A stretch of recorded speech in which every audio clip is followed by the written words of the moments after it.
Elvis está agora entrando nas 10 horas finais da sua existência. Uma grande viagem desde o seu nascimento. Os últimos momentos de diversão foram junto à sua noiva Ginger Alden e ao seu primo Billy Smith e sua esposa Jo. Esses momentos se deram na quadra de squash que fica na propriedade de Graceland, um complexo de 680 metros quadrados, construído em 1975.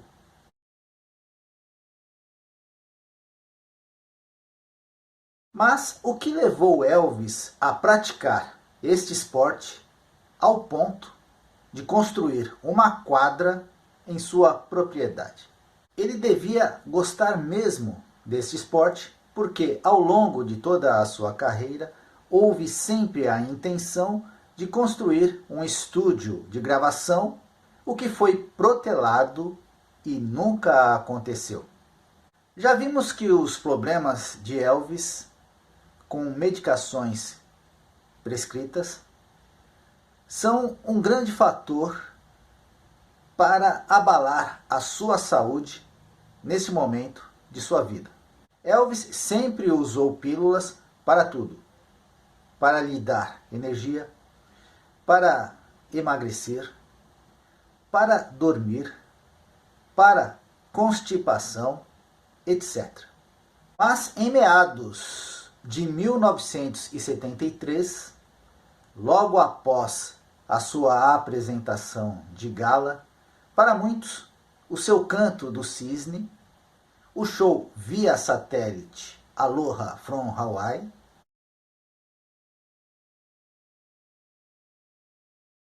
em junho de 1973, Elvis teve sérios problemas pelo abuso dessas medicações e teve que ser internado. 10 semanas depois, no dia 9 de outubro de 1973, o divórcio de Elvis finalmente chega ao fim. Ele baixa novamente no hospital. Elvis estava muito mal. Seu fígado gorduroso foi diagnosticado com hepatite. Além do mais, ele estava terrivelmente viciado em Demerol. Antes de partirmos para a parte auditiva do nosso vídeo, o audiobook, Elvis, as últimas 24 horas, eu trago um texto que vai nos situar na quadra de squash, onde Elvis passou seus últimos momentos ativos. O texto, para introduzir-nos no assunto, vem do livro do Dr. Nick, o livro de 2009. Bem, amigos, vamos ao texto. O trio de médicos disse: Elvis, então, está internado no Hospital Batista e está recebendo as notícias não muito boas sobre sua saúde dos médicos. O trio de médicos disse: isto não vai ser fácil para você. Você está tão viciado que a única coisa que podemos fazer é recomendar que comece com metadona. É um narcótico substituto sintético que usamos para viciados em heroína. Mas é a coisa mais segura para usarmos enquanto o seu corpo se desvincula do Demerol. O Dr. Knott seria o responsável pela desintoxicação. Ele colocou Elvis no fenobarbital, um barbitúrico cristalino usado como sedativo para evitar os sintomas de abstinência. Em seguida, ele iria colocá-lo em um regime de metadona. Durante um período de 6 semanas de terapia intensiva, o Dr. Knott disse a Elvis: mas acho que podemos livrá-lo das drogas, incluindo o seu uso recreativo. Por décadas, drogas eufóricas tais como álcool e heroína, e mais recentemente maconha, LSD e cocaína, tinham destruído o talento e a vida de muitos grandes nomes da música. Todos no seu grupo sabiam como Elvis evitava os vícios e outras drogas de rua. Por isso, era compreensível que seu rosto apresentasse uma expressão de incredulidade. Eu sabia que Elvis queria se restabelecer, mas eu também sabia dos comentários anteriores de que ele achava que os psiquiatras eram um sinal de fraqueza, e ele estava determinado, custe o que custar, a apresentar uma personalidade forte para todos os que o rodeavam. Elvis retornou a Graceland no dia 1º de novembro de 1973, livre das medicações viciantes que causaram sua internação. Em busca de ajudá-lo, pedi que cancelasse seus compromissos e que se mantivesse acordado até que pudesse adormecer sem precisar dos medicamentos para dormir. Não importa quanto tempo levasse. Eu disse a Elvis com orgulho: pela primeira vez em muito tempo, Elvis Presley não tem nenhum lugar para ir. Não tem nada para fazer. Você pode ler, assistir TV e fazer o que quiser. Infelizmente, a experiência não deu certo. Elvis não conseguiu dormir por 3 dias e 3 noites. Então, seus cozinheiros dedicados aproveitaram suas horas de vigília, servindo todos os seus pratos favoritos que ele não consumia desde o tempo em que esteve longe. Ele não conseguia dormir, mas conseguia comer. E o fez. Obviamente, tive que mudar o meu plano, portanto decidi me concentrar na dieta de Elvis. Eu tentei incentivar seus cozinheiros a substituir a sobremesa de doces por frutas e uma dieta pobre em carboidratos, diferente da culinária do sul, com manteiga e açúcar, mesmo em vegetais, a qual Elvis estava habituado. Pedi que reduzissem os amidos e frituras. Eles apenas me olharam como se eu fosse louco. Eu entendi. Elvis era o chefe e eles cozinhariam o que ele lhes pedisse para cozinhar.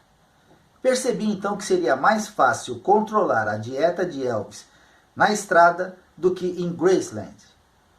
Tornou-se óbvio que, como a maioria das pessoas, se ele não conseguia dormir, ele comia.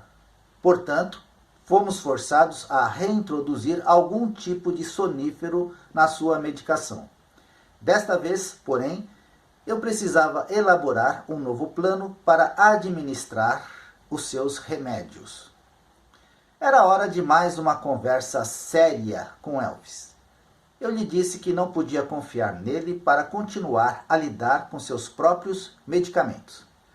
Eu não estava acusando de deliberadamente tomar muito, mas eu tinha conversado com algumas pessoas do seu círculo íntimo que disseram que às vezes ele tomava alguma coisa quando estava meio dormindo para ter certeza que voltaria a dormir. Ele não poderia fazer isso naquele ponto, porque algumas pílulas levam algum tempo para fazer efeito. Eu lhe disse que acreditava que, involuntariamente, a supermedicação pode ter criado a maior parte de seus problemas antes da turnê. Bem, então é por essa razão que agora, em 1977, temos um trailer com uma enfermeira, Tish Haley, que controla toda a medicação de Elvis. Por isso, no texto, você vê que os ajudantes de Elvis levam 3 pacotes, 3 horários diferentes por dia para Elvis. Esses pacotes contêm a medicação de Elvis. Elvis chama esses pacotes de ataques.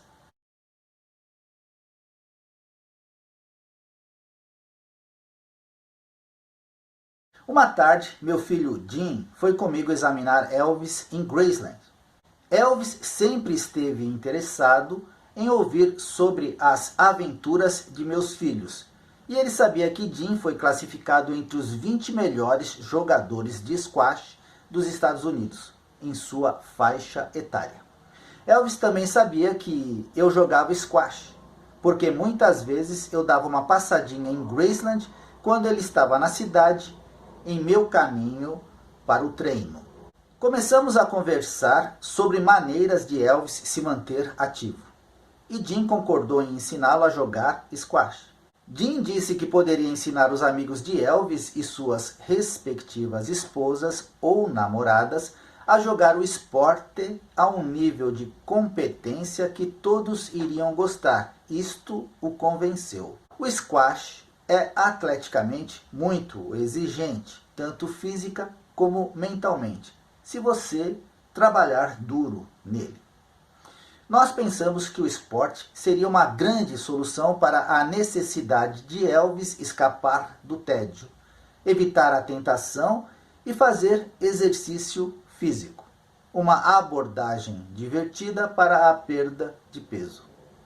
Um bom jogo pode derreter muito peso e neutralizar o estresse, que era o que Elvis necessitava. Por causa do horário não convencional de Elvis, às vezes era difícil encontrar quadras disponíveis, mas quando conseguíamos, ele mergulhava em suas lições. A maioria de suas atividades de lazer em Graceland era entre meia-noite e 6 da manhã. Assim, nossas sessões de squash eram geralmente entre as 22 horas e as 4 da matina.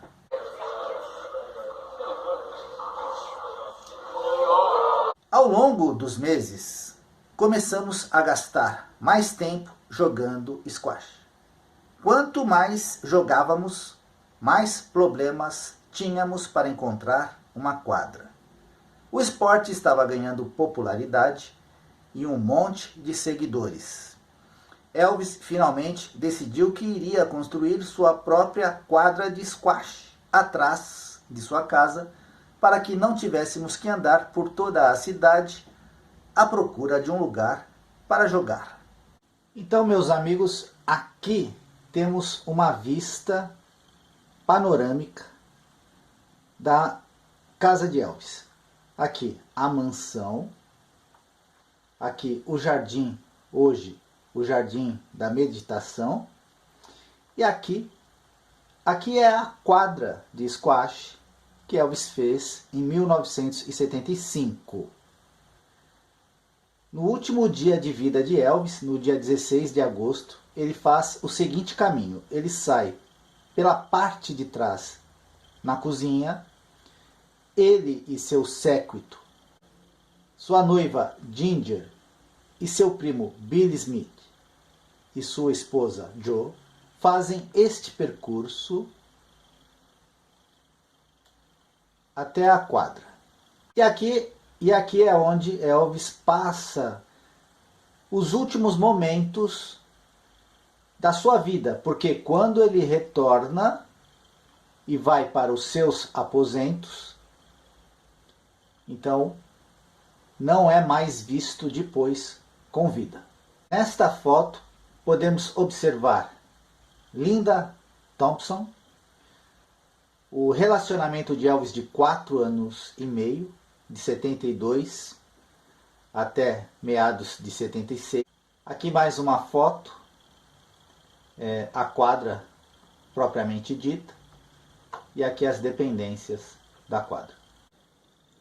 E agora, antes de partirmos efetivamente para o áudio, do audiobook, As Últimas 24 Horas de Elvis, onde toda a história de hoje é ambientada neste espaço que falamos tão excessivamente até agora, eu vou mostrar neste livro, Graceland, um pouco do interior do espaço onde Elvis estava vivendo seus últimos momentos de vida. Então aqui no interior do prédio você vê aparelhos da época de ginástica, máquina de pinball, outros chamam de fliperama. Aqui, neste piano, Elvis canta pela última vez as músicas Unchained Melody e Blue Eyes Cry in the Rain. O local também era equipado com uma jacuzzi, duchas, uma fonte de água. Hoje o espaço abriga também parte dos prêmios de Elvis, incluindo seus inúmeros discos de ouro, prata, platina.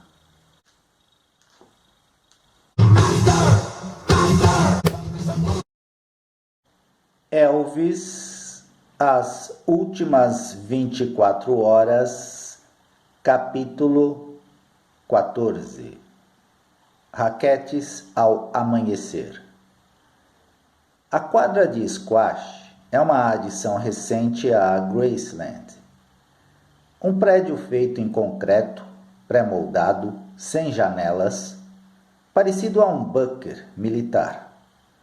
No piso térreo existe um salão marrom e bronze, com um bar, cadeiras e sofás, jukebox, sistema de hi-fi, máquinas de pinball, um piano vertical e vários equipamentos de exercício. Uma escada ao lado do bar leva ao segundo andar, que contém uma jacuzzi e 2 vestiários, cada um com seu próprio chuveiro e sauna a vapor. Há também uma pequena arquibancada. A cobertura é provida de uma pista de atletismo e terraço. Quando Billy e Joe chegam ao quarto de Elvis, eles o encontram ansioso para sair e seguem Elvis rumo ao vestiário. Eles ajudam Elvis a vestir uma roupa de ginástica. Então eles descem a escada de serviço e saem em direção à parte de trás da casa, onde há uma passagem coberta que leva à quadra. Chove fraco e Billy e Joe expressam sua impaciência com o término da chuva. Elvis sai ao ar livre, suspende suas mãos acima da cabeça como se em súplica, e a chuva para. Quando todos olham para ele, espantados, Elvis sorri conscientemente e suspira. Nunca se sabe, Billy, nunca se sabe. O squash exige reflexos rápidos, repentinas explosões de energia e movimentos laterais abruptos. Para um homem nas condições de Elvis, é quase impensável. Em vez de agachar-se em prontidão, ele sempre se mantém ereto. Em vez de correr atrás da bola, usa de subterfúgios, exibindo uma embaraçosa falta de coordenação. Todos fazem corpo mole para Elvis, mas é difícil fazer dele um vencedor. Esta noite, ambas as duplas se equiparam. O arranjo favorece Elvis porque é menos extenuante do que quando o jogo é individual. Mesmo assim, ele logo se cansa e se retira da quadra com Billy, enquanto Joe e Ginger jogam. Quando Elvis se recupera, ele retorna à quadra, ostensivamente para jogar com Billy, mas, na verdade, para brincar. Toda vez que Billy saca, Elvis tenta acertá-lo com sua raquete. Logo Billy está se esquivando e sacudindo como o cara do Carnival, show itinerante, tipo encenado em Roosevelt, no Brasil, carrossel de emoções, com a cabeça enfiada através de um buraco na lona. Elvis está se divertindo e se exibindo para Ginger. Cada vez que ele faz algo pateta, ele olha ao redor para ver se ela está assistindo e o aplaudindo. A brincadeira termina quando ele atinge com força sua própria canela durante um saque. Billy e Joe erguem a perna da calça para examinar os danos. Quando constatam um caroço, eles olham para o seu rosto e citam um de seus provérbios favoritos: se não está sangrando, não está machucado. Billy começa a rir tanto que não consegue se levantar. Elvis arremessa sua raquete contra ele e vai para o salão se refrescar. Sentando-se ao piano com um copo grande de água gelada, ele começa com alguns acordes, cantando um punhado de suas canções favoritas. Quantas noites ele terminou dessa maneira, cantando apaixonadamente ou cercado pelos caras, ou seu quarteto gospel. A canção que mais impressiona Billy é um country lamurioso, recentemente ressuscitado por Willie Nelson, Blue Eyes Cry in the Rain. Quando Elvis e seus amigos emergem da quadra de squash, em plena luz do dia, já são quase 7 da manhã. Entrando na casa, toda a tropa atravessa a cozinha e sobe as escadas de serviço, exceto Joe, que fica para trás para conversar com Mary Jenkins. A cozinheira está preocupada porque Elvis se recusou a comer, o que é completamente fora do seu padrão. Na noite passada, depois de andar de moto com Ginger, Billy e Joe e Al Estrada e assistirem vídeos de Peter Sellers, Elvis comera ao amanhecer uma farta refeição de hambúrgueres e batatas fritas. Na verdade, ele tinha gostado tanto da comida de Mary Jenkins que ele havia insistido para Billy se juntar a ele, exclamando: "Esta mulher pode fazer os melhores hambúrgueres do mundo." A cozinheira tentou convencer Elvis a comer esta manhã, mas ele não dá sequer uma dentada na comida. Estranho. No andar de cima, Ginger vai para o seu closet e Elvis para o seu com Billy. Pegando uma toalha, Billy lava os cabelos de Elvis e depois seca-os. Nesse meio tempo, Elvis fala sobre um novo livro, O Sudário de Turim, A Busca Científica da Face de Jesus, que seu cabeleireiro espiritualista de Los Angeles, Larry Geller, lhe enviou.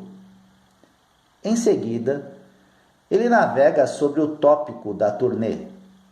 Pela primeira vez, ele revela a Billy que houve uma mudança em seus planos. Ginger não poderá ir na primeira parte da turnê, ele diz.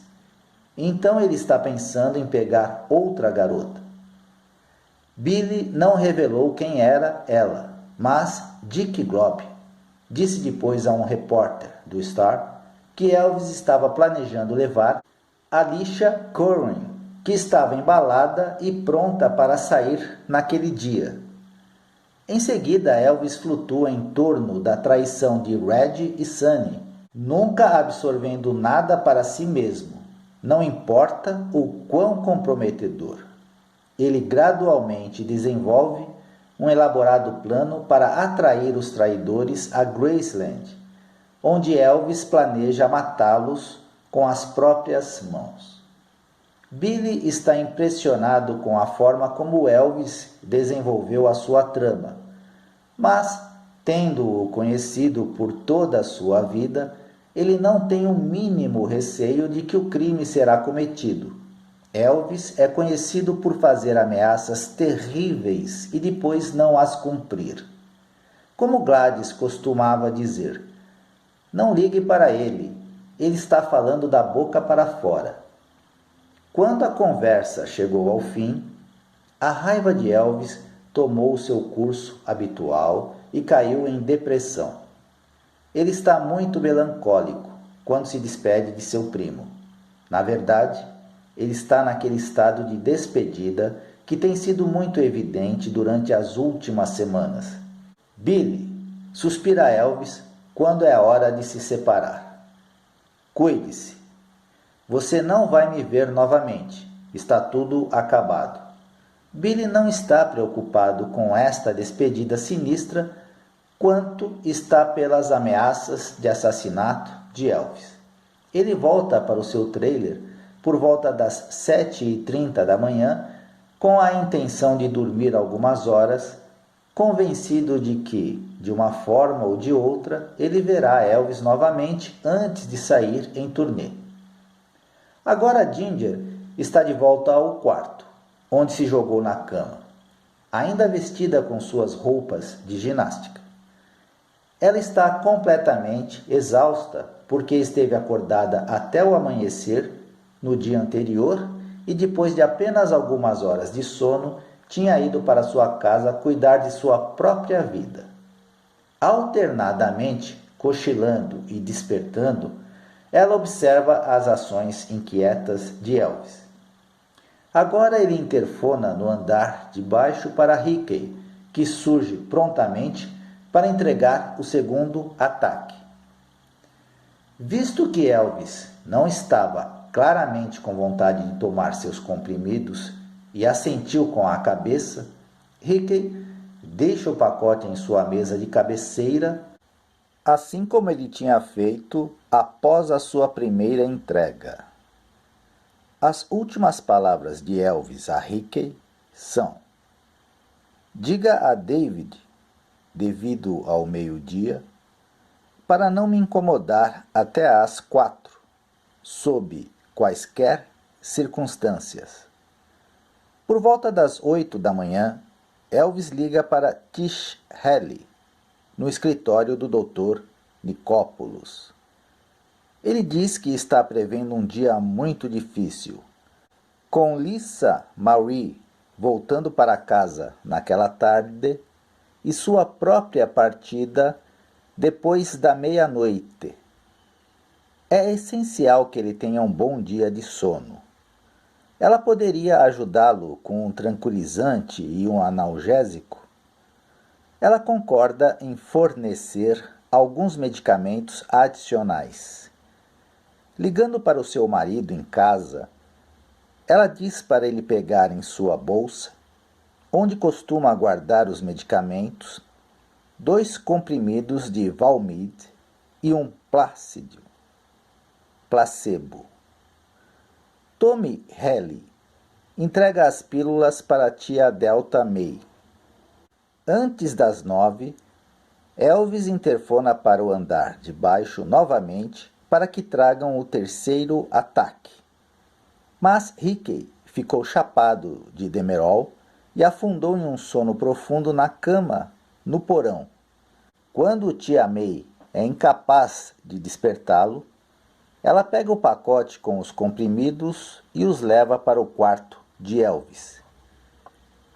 Ginger tem estado flutuando, ora cochilando, ora despertando. Ela percebe algo estranho. Normalmente, Elvis toma suas pílulas assim que as pega e logo fica grogue e disperso. Esta manhã, Ginger viu Billy entregar medicamentos para Elvis 2 vezes. A primeira há algumas horas, mas ele ainda está bem acordado. Não só isso, mas ele parece extremamente inquieto. No momento, ele está deitado na cama, vestido de pijama e lendo um livro sobre energia psíquica. Ela atribuiu seu estado à ansiedade em relação à próxima turnê. Subitamente, Elvis se levanta. Olhando para baixo em direção a Ginger, ele diz: Preciosa, eu vou ler um pouco no banheiro.